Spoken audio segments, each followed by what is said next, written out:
school can't address something that they don't notice as a risk. Have you noticed the comparison between food allergy safety at school and crosswalk or pool safety? It's something I've been thinking about quite a bit this week, as this particular crosswalk has been a problem for us this week. Cars are completely blowing through the intersection. Every day when I'm walking to school with my kiddo, I'm talking to him about the crosswalk and how dangerous it can be. That if we aren't noticing both cars stopped, he needs to assume that they could hit him. Like, it's that serious. We've had some close calls lately.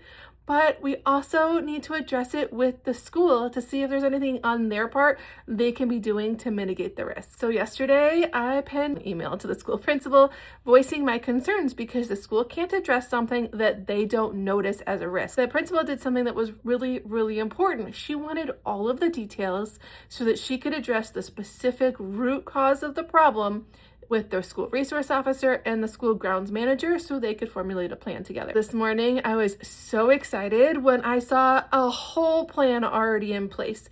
They put a small sign in the middle of the crosswalk intersection, so literally in the middle of the road, to really highlight the risk for drivers so they're going to see and notice the crosswalk, because really at the end of the day, not noticing the risk is what the problem is.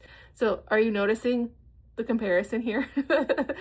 But then also the other part of it is that the environment wasn't set up for success. There are so many cars that are in queue to pull into the parking lot on the edge of the road that's creating a problem for drive-through traffic. So they re-queued the entire back school parking lot to allow a lot more cars to get behind the school, which would help because people are more likely to notice the crosswalk if they aren't focused on the parked cars instead. Let's take this in the vein of food allergy.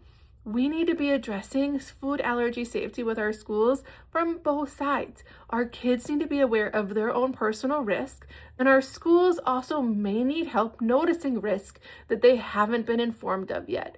And together we can work as a team to help mitigate the risk. What do you think of this analogy? Are you seeing your summer months as a time to prepare our kids for the accommodations they'll need at school and to also build good rapport with your school to be teammates together in allergy safety? I hope so, because it really can go a long way. Sometimes we have to work together and get creative.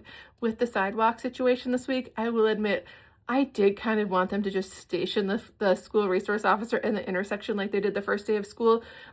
But they did come up with a solution that while it still took resources, someone had to set up all these cones and to put the signs in the intersection. It was much less of a burden for the school while still providing additional safety, which I appreciate greatly.